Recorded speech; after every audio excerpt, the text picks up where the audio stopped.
Welcome to the CEDIA Expo Smart Stage, Expo 2021. We have another presentation today, and this one is a winner. Marketing to designers, effectively connecting with the other side of the project. Before we get underway, a note on the format here. We're gonna have a presentation. If you guys have questions at the end, there are two ways to ask them. One, there's a mic stand in the middle of the floor. Please feel free to use that. If you'd rather not, I can run a mic over to you. Just please wait till I get there so we can get everything recorded for later viewing. She'll introduce the panel and herself, Erinn Loucks, Chief Editor, Connected Design. Take it away. Sure. Thanks so much, Ed. Welcome, everybody. I'm Erinn Loucks, Chief Editor for Connected Design, and these are my panelists, Shanna Haecker and Jamie Briesemeister. We're very excited to have you here. So today we're exploring a very important topic for this industry, marketing to designers, effectively connecting with the other side of the project.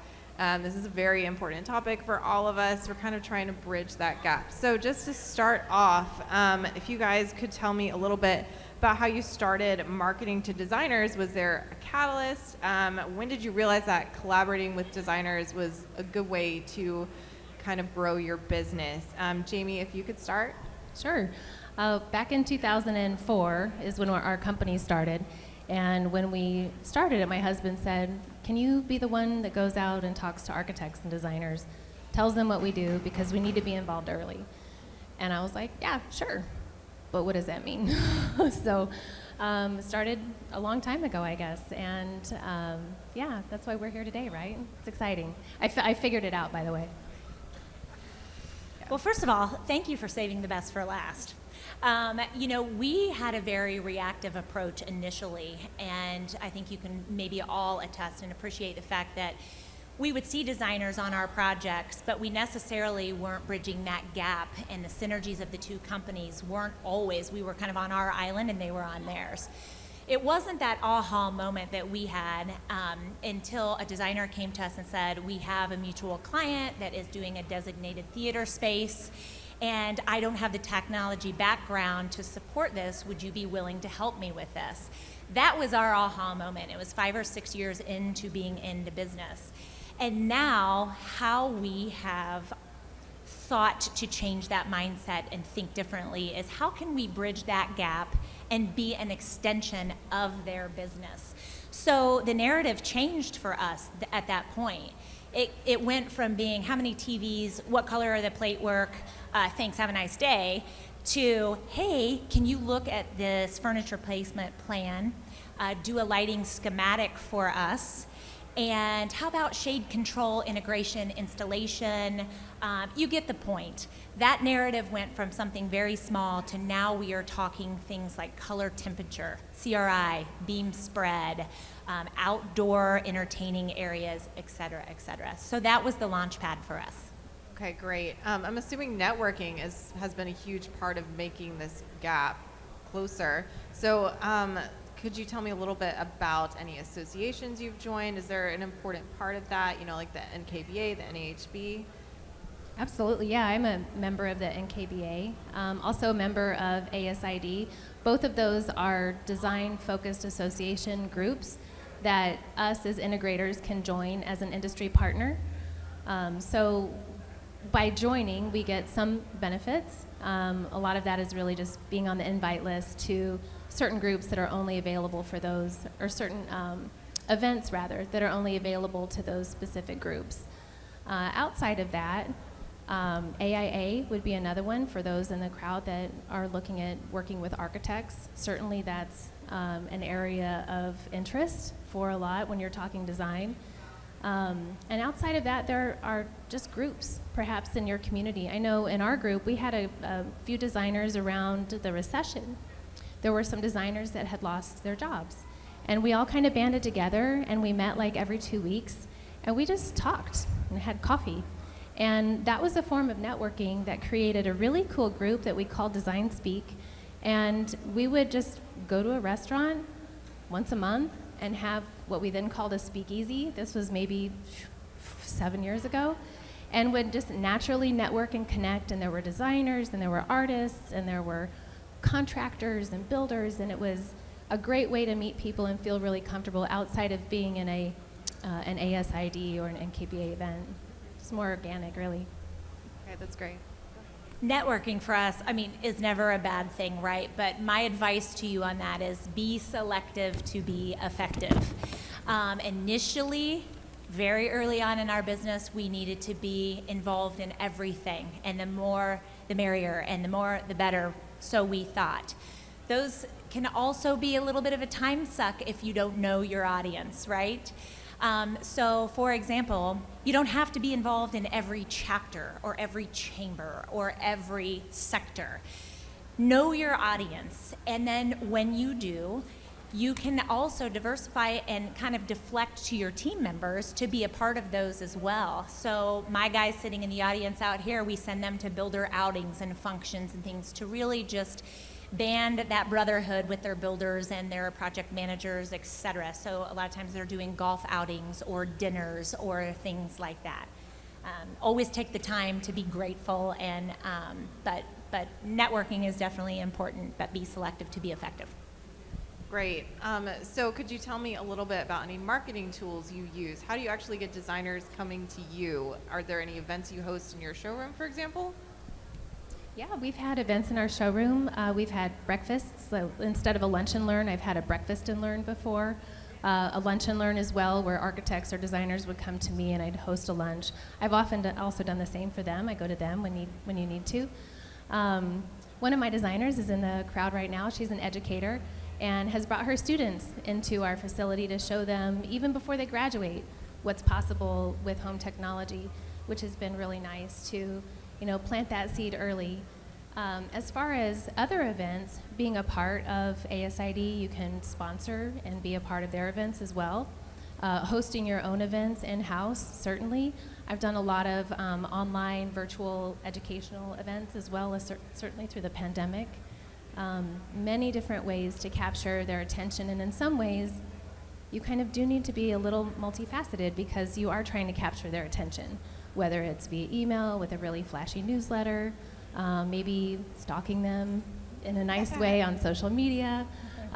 There's a lot of ways to kind of find your people and get them invited to whatever it is you have to throw. You've got to think out of the box on this. It's all about the buzzwords. What's going to get your guys there, right? Beer, bourbon, cocktails, date night, private events, exclusivity. Use those buzzwords. That's what gets them there. And then educate them while they're there in a fun manner. Like Jamie was saying, you can conduct a showroom tour, but let the items in your showroom sell themselves. Be more of an entertaining piece so that they are inspired by the space that they are in. Time is of the essence. Time is valuable. Time is money. Respect that, but if you're on point with what you're trying to accomplish and deliver, I think you'll have great turnout. And on that point too, I think the fewer people that you have in at a time, the more effective. You may be able to attest to that too. Sometimes when your groups are so big, do you feel like you lose them? They're on their phone, they're Facebooking. Definitely you can lose them. And when they're small, they can't really Facebook. When there's Exactly. 6 people in a room and you're all supposed to be looking at each other, it's kind of hard to get lost in that. Yeah. That's what I was also wondering. Is there any social media platforms you particularly rely on to kind of attract other designers towards you? Instagram is kind of the social media what I've noticed. du jour, I think, for designers. And it's a great way to, one, put your own business out there for those in the crowd. Instagram is more of an architectural designer focused outside of Facebook. And then hashtags. So hashtag whatever your city is. Ours would be STL for St. Louis, or hashtag interior design. And then you can find those people in your area too. Like their page, but more than that, comment on it. Engage with them. They really like to hear what you like about their projects. And then once you have some of those messages come across, maybe they'll start to follow you back. That's just really a great way to, in a soft way, create kind of an interest without a cold call. Cold calls suck. We all know that. So warm them up a little bit through social media and then maybe call them. I've also used LinkedIn as a very, very helpful tool. Find out the company that I like on Instagram. I'll find out who the owner is. I'll go on LinkedIn. I might send a message. Hey, let's connect. It's been really great. Okay, great. So for those who don't have a showroom, how can they take their kind of show on the road? That is a great question, and that can be done. Again, we talked about how time is very valuable. So you have to go in with each approach and know your audience. If you're going to an architectural firm or to a builder, you're going to want to take them lunch. Everybody has to eat, right? But you're not going to set a time for 3 o'clock in the afternoon knowing that they're probably on their projects. Know your audience. Once you get your foot in the door, if they give you an hour, take no more than an hour. Take 45 minutes, but be poignant, be organized.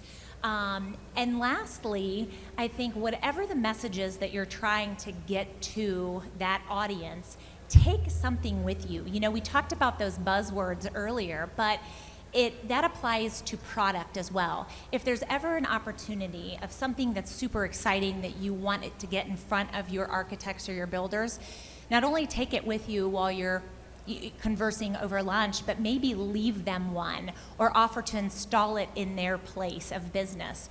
Because just as much as you want to be an extension of their business, right? Flip that script. You want them to be an extension of yours. So anything that you can do or offer or give or install is going to be an extension of your showroom. When we first started, we started our company like many integrators, kind of in our house. And then our first office was not a showroom location, it was just a functional space. So we had to do a lot of show on the go early on. And thankfully your manufacturers have products that are built for that a lot of times, where you can take demo kits. I would caution for this community though, to pick things that are visually and tactile stimulating. Chances are, unless it's a really amazing speaker, they probably don't want to see an in-ceiling speaker. They will want to see the invisible in-ceiling speakers that are available and lay in like a drywall patch though, right? They may not be as interested in the networking gear and the switches or any of that, probably not at all, but they would be interested in what's attached to that end of the networking gear, so voice control platform or whatever it is. Visual and tactile, I think, are really the things that engage the design community when you pass around a really cool switch and they feel it and hold it. Like, that's how they take in a lot of their information. So say you successfully hosted some kind of event where everybody got along and you met a designer. How do you keep that relationship going? Follow-up is the biggest part. To have a lunch and learn or a CEU or any kind of event, it's really exciting. You plan a lot for it. Oftentimes there's an expense. And if you don't do anything after, you might have wasted your time and money. So following up with a thank you letter, a note, if you provide a CEU, just a recap of the highlights. I have what I've invited people to say, it's a pick my brain session. After we have a lunch and learn or a CEU, said if I've intrigued you at all, can I come back and you can pick my brain? That means open up your plans, break out a project, a current, a past, a future. Tell me about a client that you have. What could we have done differently? What could we do with this project that you're working on right now? What problems might we see that could prevent really good tech from going into your house? That has been monumentally helpful. I bring lunch, there's no CEU, we just talk.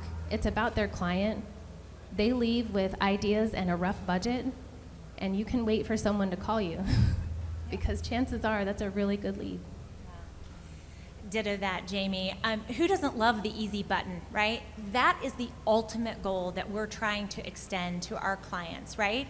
And that is the overall experience. So don't get caught up on the details behind the scenes. And as if you refer to the screen up here, this just happens to be our showroom here locally in Zionsville, Indiana.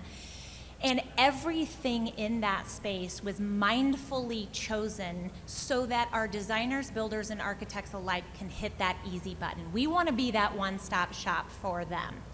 And if they come into our space, there are many times when maybe a designer is bringing someone in for us to simply redline a plan for a lighting schematic, right? They may not be a client of ours yet. but ooh, they loved the wallpaper on the wall, or they loved the accessories. Be mindful, your showroom can be very small or large, but you've got walls, you've got floors, and you've got ceiling. Use every inch of that to be an extension of everyone else's business, because that will resonate. So if you say, well, I don't want to get into selling wallpaper, you don't have to. Sell it for your designer, right? By her bringing or him bringing them into your space, they will hopefully be a client eventually of yours. So it's that cross referral. So what about what not to do? Because of course you might be worrying about sending too many newsletters, just bugging them too much. What do you think? I did that actually. At the height of the pandemic, I think I was like, I'm going to go wild with digital marketing, and then I saw a couple of unsubscribes. So, yeah. As far as a cadence of email, I think creating a good cadence is what we would like. Quarterly or every 6 to 8 weeks, perhaps. Apparently, every 2 weeks is too much, but so don't do that. And also, this is a design community. They are not decorators. Do not use that word. I've heard the word used as a decorator by integrators, and I know that it makes my designers cringe and those that have become designers cringe. So they're not decorators, y'all. If they actually went out and got educated and they're doing their work as an interior designer, that is their name. So that's really the top two, I would guess. Yeah. Less is more, right, Less Jamie? is more, Less yeah. is more. Less emails. Cliffhangers, buzzwords, all of those things that we talked about. That's what's going to get the interest, and that's what's going to get people there. And then once they are there, utilize their time wisely. I think everybody is up for a good giveaway every once in a while and a fun time. Incorporate that. And I think, Jamie, this you can probably speak to on the visual here, cue card. You can. Yeah, that was an event that we had hosted. I tried to put less words. Yeah, that was going to be something. I'm like, less words. They like pictures. But here I really needed to describe what the CEU is about. As a follow-up, I did send follow-up lots of pictures. Here's a couple of highlights. What not to do? Again, too many words. I've seen my newsletters change as I've written them. Lots of words at first, not a lot of pictures. Then it was kind of half and half. And a friend of mine was telling me about how she's putting a digital magazine together that's mostly all pictures and very little words. And that's an email thing that she can send to her design community instead of a newsletter. How fun is that? So that's my next bit, I guess. Yeah, that's great. Well, that's about the wrap-up of our discussion. Is there anything else you would like to tell the audience before we go into our Q&A? I don't think so. I mean, I guess, try to just do it once. I think it's a little scary to break into a new market or a new sector. If you haven't been in the design community before, go for it. Believe it or not, the industry is now being more receptive to technology integrators coming in, whereas when I first started, I felt like I was definitely not preaching to the choir.